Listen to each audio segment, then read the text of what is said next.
Dando sequência à nossa série de entrevistas com pré-candidatos à presidência da República, a gente vai conversar na manhã desta terça-feira com o pré-candidato do PDT, pré-candidato Ciro Gomes. Pré-candidato, bom dia.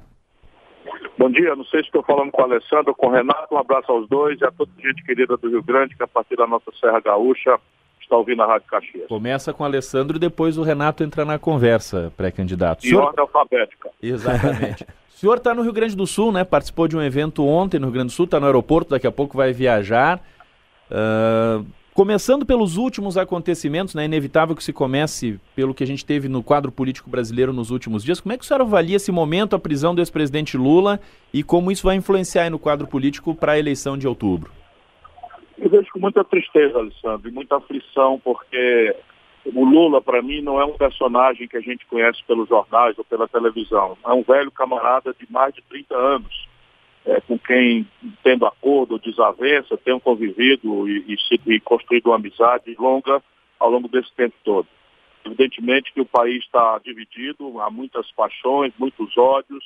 Eu vi espocar em foguetes em cidades brasileiras quando essa prisão foi confirmada. Isso tudo me entristece muito, porque, queiramos ou não, o Lula representa uma etapa grave da história brasileira. Há muitos brasileiros que foram por ele beneficiados, embora eu compreenda uma crítica muito forte em relação aos desdobramentos posteriores ao seu governo. De maneira que, nesse momento, eu não sei muito calcular qual é o efeito político disso, mas me parece que o Brasil vive um fim de era, o que nos obriga a tentar construir uma nova etapa em que a gente tente serenar esses ódios e paixões e o país possa se reunir num grande diálogo nacional para que a gente possa encontrar as saídas para um momento que não é fácil. No momento em que a gente está conversando, 13 milhões e 100 mil brasileiros estão desempregados, mais de 34 milhões empurrados por biscate na informalidade, correndo do rapa pelas cidades, desorganizando o comércio formal. 64.700 homicídios aconteceram no Brasil em 12 meses, e essa é uma agenda que pede muito debate, pede muito engajamento para que a gente ache a saída para isso. Pré-candidato Ciro Gomes, agora é Renato. Eu lhe pergunto o seguinte, pela sua resposta, o senhor entende que, de certa forma, Lula é uma página virada na política brasileira? Não chegaria a afirmar isso, porque veja como é que ele reage às coisas, é um lutador, tem uma liderança importante.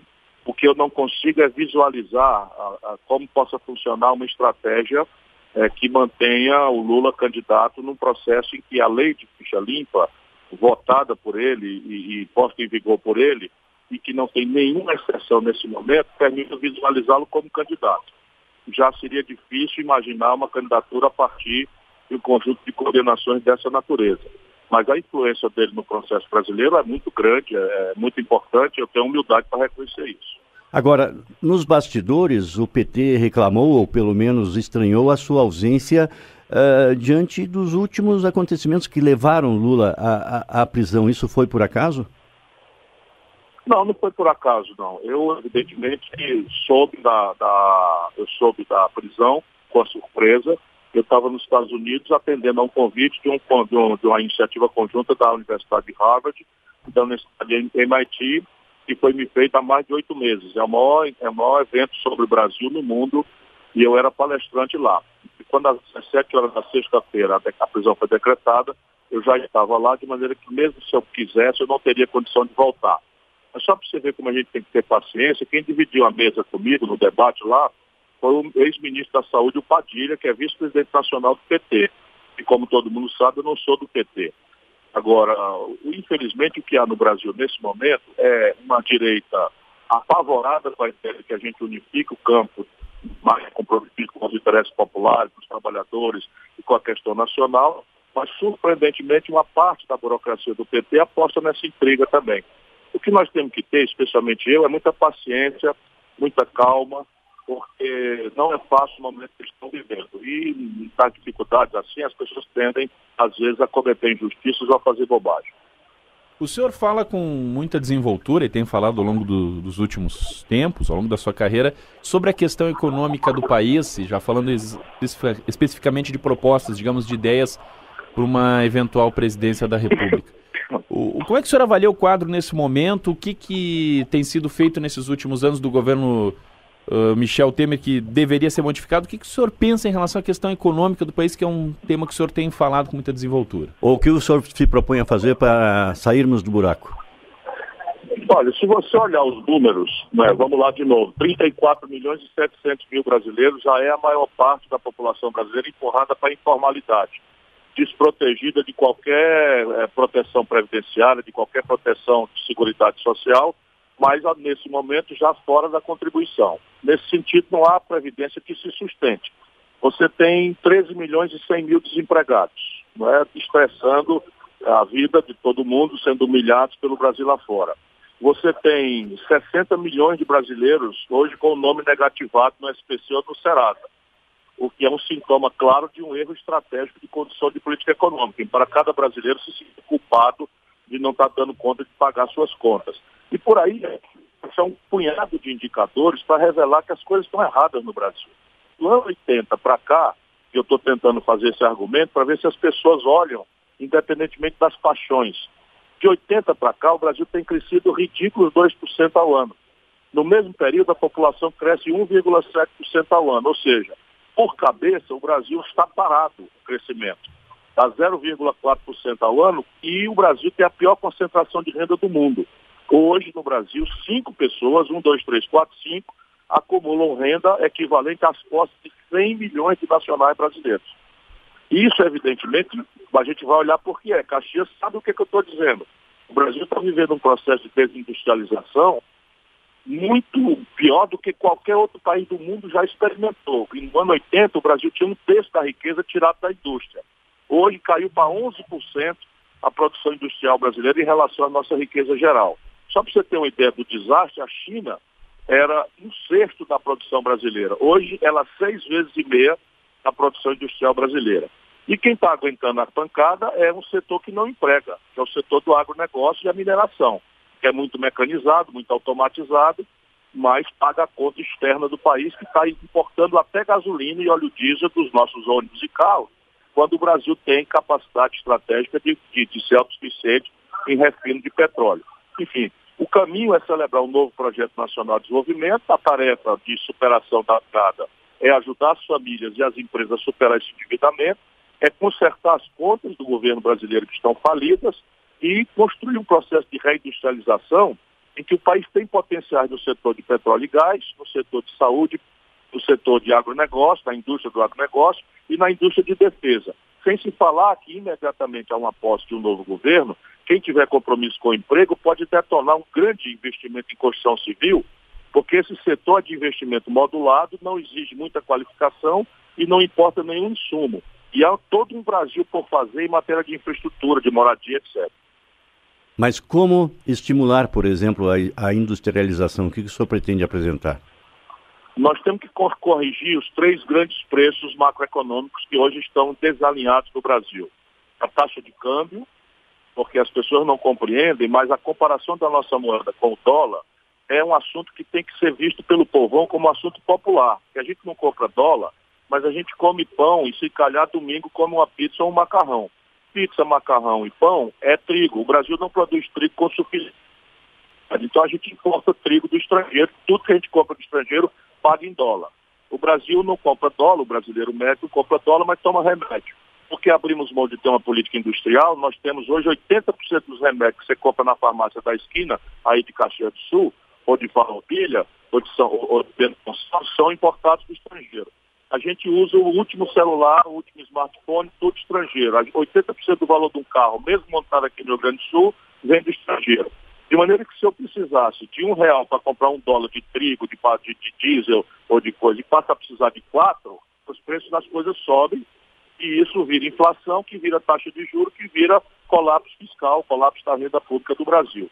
E essa é a bomba que nós precisamos desarmar, alinhando o câmbio de maneira que ele seja estimulante da produção e não do consumismo sem sustentação que nós, infelizmente, experimentamos ciclicamente no Brasil, para depois quebrar e se recepcionar. A taxa de juros, essa talvez seja o preço central mais grave. Hoje, apesar de nós estarmos com a taxa do Banco Central, uma das mais baixas da história, na ponta, quem trabalha na agricultura, no serviço e se obriga a procurar dinheiro emprestado, está pagando 52% de taxa de juros. E não existe nenhum negócio que remunere 52% a taxa de juros que escorchantemente se cobra no Brasil. Isso é um problema regulatório e um problema de política monetária que a macroeconomia do país tem que resolver. E, por fim, a taxa de investimento. A formação bruta de capital no Brasil, ou seja, quanto é que sobra entre o que a gente produz por ano e o que a gente consome, é muito baixo para financiar o desenvolvimento que o nosso povo quer. Melhorar a saúde, melhorar a educação, melhorar a segurança pública, que é um tormento. Só para você ter uma ideia, a brigada aqui do Rio Grande do Sul, quando o Colares era governador, tinha 30 mil homens. Hoje, a brigada tem meros 16 mil homens. Só para você ter uma ideia, explode a violência, explode o medo e o serviço público está encolhendo porque é um colapso das contas do governo por falta de um desenho de elevação da poupança pública e da poupança privada. Enfim, é claro que são assuntos menos populares, mas se a gente quiser ser sério e dizer de onde vem o dinheiro para a educação, para a saúde, para a segurança, para a infraestrutura, para restaurar um porto do Rio Grande que parou a indústria naval, é por aí que a gente tem que caminhar. O senhor falou sobre o serviço público, ainda na linha da economia. Tem crescido o discurso, o número de candidatos, inclusive, que apresentam o discurso da desestatização, da privatização. Como é que o senhor trata essa questão? A gente tem que olhar as coisas com inteligência. Por exemplo, privatizar telefone, eu fui a favor, porque não faz mal nenhum. Isso é um setor de intensividade monstruosa de capital, e praticamente de ano em ano toda a tecnologia muda, então a intensidade de tecnologia é um setor de fácil regulação. Então eu não vejo nenhum problema de privatizar, embora a privatização, ao modo como foi feito no Brasil, impõe ao trabalhador, à classe média brasileira e às empresas a maior tarifa de telefone do mundo, porque eles montaram a privatização para ter concorrência real entre as empresas. E isso é o efeito. Mas não há problema nenhum em privatizar a telefonia. Agora, privatizar a geração de energia de base hidráulica significa entregar ao capital estrangeiro o regime de águas do país. Nenhum país do mundo entrega esse recurso sensível, que é sua água, que vai ser pelo que as guerras do futuro acontecerão, na mão do capital estrangeiro. Petróleo e gás, ou existe a estatal, ou existem o cartel das 7 irmãs. E o Brasil é um país que tem uma imensa reserva, que pode transformar, se tivermos o controle sobre isso e não entregarmos ao capital estrangeiro, numa ferramenta que pode dizer para os nossos filhos que eles viverão num país de classe média, e que toda a pobreza será abolida, porque há mais de 20 trilhões, com T de tapioca, de reais de riqueza já descoberta pela Petrobras. Em nome de que nós vamos entregar essa riqueza para o capital estrangeiro, percebe? Então, para mim, nem é o estatismo e nem é o privatismo. É o projeto nacional que define quais são os objetivos do país e quem faz melhor o que a bem da população. Sim. Pré-candidato Ciro Gomes, o senhor coloca certos temas de uma forma muito aprofundada, com muito conhecimento, mas são temas de, digamos assim, o senhor mesmo falou, não são assuntos muito populares, embora precisem ser discutidos, né? Como é que o senhor vai encontrar aí um ponto de equilíbrio, um meio caminho para discutir esses temas importantíssimos e ao mesmo tempo chegar ao eleitor médio? Olha, é só apostar na inteligência do povo. Eu estou falando com você e estou homenageando a qualidade das suas perguntas. Aliás, a imprensa do Rio Grande do Sul tem essa característica. Eu estou, assim, homenageando você, mas eu sou uma pessoa que está na escola pública toda a minha vida. Eu sou de modernos públicos, eu não tenho fortuna, não tenho empresa, e eu sou um velho professor. Então eu tenho muito carinho em explicar as coisas para as pessoas. E acho que a gente tem que apostar nisso, apostar em achar metáforas, achar comparações. E todo mundo sabe que se você quer melhorar de vida, o caminho não é gastar muito mais do que pode, o caminho é fazer parcimoniosamente uma poupança, mesmo com sacrifício do presente, para que o seu filho no futuro possa ter uma vida melhor do que a que você tem hoje. Basicamente é o que eu estou falando, em outras palavras, em relação à questão da nação. Uma questão de política do quadro eleitoral. Fora Lula, desponta como o candidato mais cotado Jair Bolsonaro. Como é que o senhor caracteriza essa pré-candidatura de Jair Bolsonaro e como é que o senhor pretende enfrentá-la? Ele é um símbolo, nesse momento, de um protesto muito compreensível. Vamos nos colocar na cabeça do nosso povo. Metade, mais um pouquinho, votou na Dilma, que foi derrubada na esteira de uma massa de escândalos que envolveu aí o PT, o Lula e todo mundo. Justo ou injustamente, isso é o que o povão percebeu. A outra metade, menos um pouquinho, votou no Aécio, que por sua vez também afundou, atolado na lama do escândalo da esculhambação, da roubalheira e de um palavrão absolutamente desrespeitoso da dignidade das pessoas. Na cabeça do povo, parece que tudo apodreceu de um jeito só, que não há mais saída para a política. E o Bolsonaro, que é um personagem político há 26 anos, deputado federal de nenhum lugar menos do que o Rio de Janeiro. O Bolsonaro estava com essa gente, Eduardo Cabral, a vida inteira ao lado dessa gente. Agora, percebendo como esperto político que há uma indignação popular, ele, um velho deputado de 26 anos, resolve explorar essa indignação popular, denunciando a corrupção, sinalizando uma resposta tosca mas mais fácil de entender contra essa violência que se generalizou impunemente no país, e com a ideia de que a autoridade está desgastada no Brasil e que a gente tendo um chefão com um chicote na mão, as coisas não estão resolvidas. Ora, isso é completamente compreensível para o momento que nós estamos. Mas é evidente que o brasileiro médio, que está nos ouvindo nesse instante, o pai de família desempregado, a dona de casa ou a senhora trabalhadora que está com a dupla jornada de trabalho, amanhã angustiada com a saúde, a pessoa vai botar a mão na cabeça lá antes de votar e saber que não basta protestar. É preciso, para além do protesto, escolher alguém que resolva concretamente os problemas. E isso exige ideia, preparo, experiência, equipe, porque o céu não é perto. E isso é o que eu tento mostrar para as pessoas. Eu tenho muita segurança de que a população brasileira não vai cometer esse desatino depois de tanto problema. Só para encerrarmos, em quase 40 anos de vida pública, o senhor já sofreu, já respondeu algum inquérito por corrupção, por exemplo? Não, nunca nenhum, nem sequer para ser absolvido. Eu nunca nem conto isso para ninguém, porque isso não é nada do que é a minha obrigação.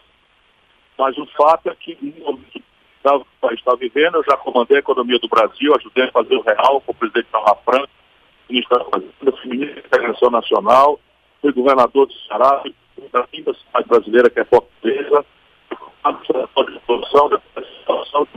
a gente acabou perdendo o contato, né? A gente acabou perdendo, a ligação estava balançando há algum tempo ali já, mas a resposta já foi bem objetiva, né? A resposta foi dada, né? Infelizmente vai dar pra gente, se a gente consegue encerrar pelo menos a entrevista com o pré-candidato Ciro Gomes, que está em Porto Alegre, né? Ele está no aeroporto Salgado Filho, daqui a pouco vai retornar para o centro do país.